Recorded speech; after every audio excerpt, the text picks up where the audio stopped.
And it's interesting because, you know, we talked a little about the nothing happening in the offseason, but in years past when, you know, the Indians would go out and get Roberto Hernandez, or they go out and get, you know, Danny Graves, or they go out and get Jason Johnson, you know, everyone screamed bloody murder that why don't you give these young guys a chance? All right, we're here. Yeah. We're giving these young guys a chance. And you know, you're going to see probably 10 different guys start baseball games for the Indians this year, and, you know, beyond Jake Westbrook, not any of them is going to be over, you know, 25, 26 years old. You know, I don't even remember how old Sowers is.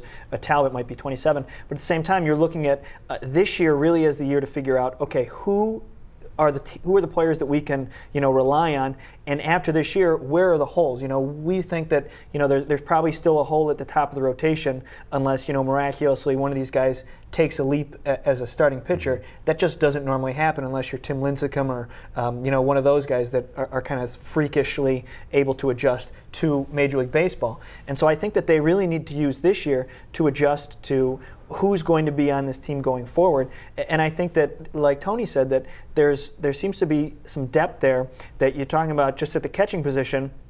You've got guys like Lou Marson, who is still 23, who was a top 100 prospect last year for Baseball America, and at this point, he looks like he's going to be the starting catcher for 4 months, you know, until Carlos Santana comes up from AAA, and then Mike Redmond slides back to the backup catching spot. But there seems to be that depth and that youth where these guys are going to be around for a while, and you start to see some of these, you know, names all start to emerge. And I think that, you know, one of the things that you've talked about is where there are holes perceivably on the Major League roster, there's pieces and parts not too far below. You know, you're not talking about single A players like at third base where Johnny Peralta's contract's up after this year, and you have Lonnie Chisenhall probably starting the year in AA, maybe even getting a promotion this year.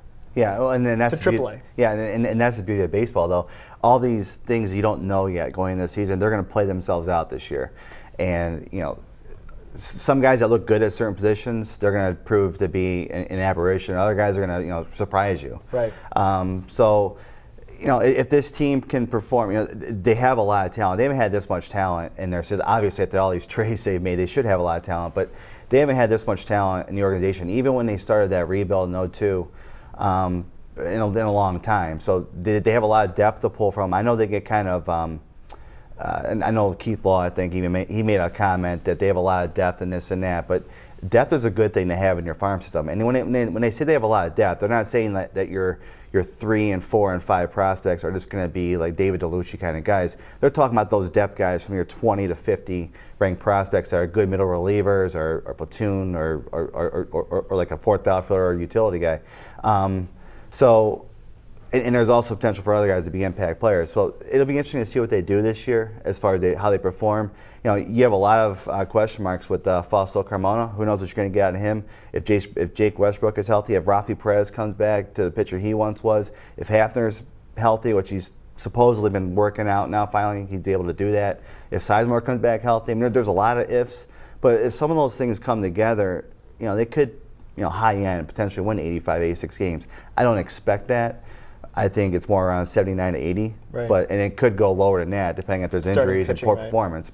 And then that's going to be the key, is starting pitching, and they've got a lot of depth in that rotation, and we're going to see some a lot of different guys in there. And I think I think by the end of the year, hopefully they're going to have somebody to kind of go with as a 5-man staff for in 2011 when they want to contend.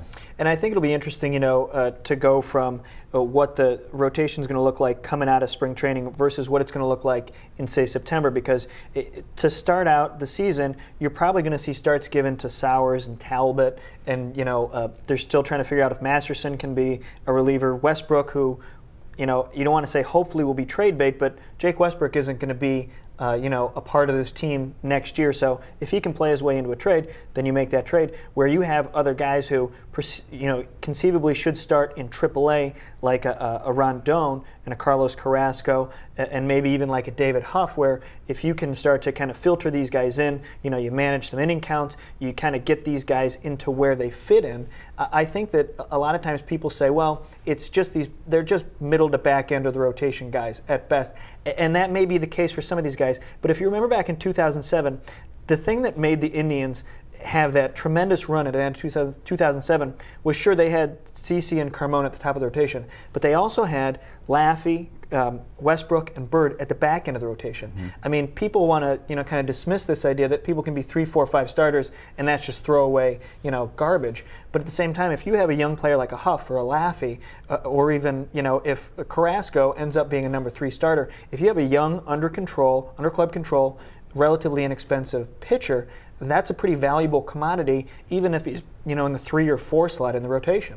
Oh yeah, perfect world. Everybody wants a team that has an ace followed by 4 good pitchers. But just look at the Twins. The Twins have a rotation full of middle rotation to back end guys. It can be done, and they're not even a really good offensive team. Besides, they have 2 real high performers.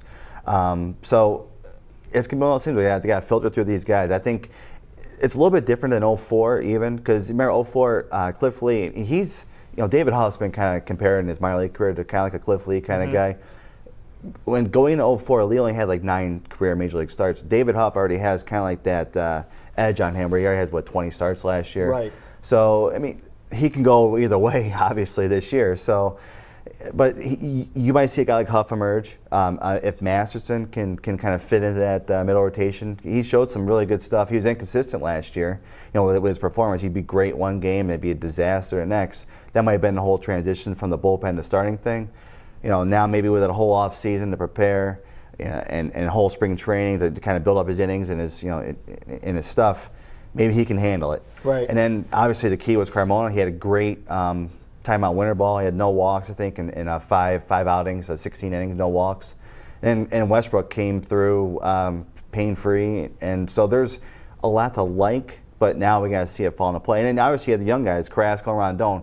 Those are the 2 guys that I'm watching the most this year, because I think Carrasco ultimately will stay in the rotation, where I think Rondon's going to have a back-end bullpen arm, because he has a very powerful fastball, but he's got average secondary stuff. Whereas Carrasco has he's got a very good fastball, same as Rondon. Rondon may has a little bit more life, but he also has a very good changeup, so he can kind of work off that. And he has a decent curveball. So, it'll be interesting. It'll be very. I'm curious to see how this all shakes out by the end of the year. And obviously, you're going to need 8, 9, 10 starters when it's all said and done. But we'll see how it shakes out.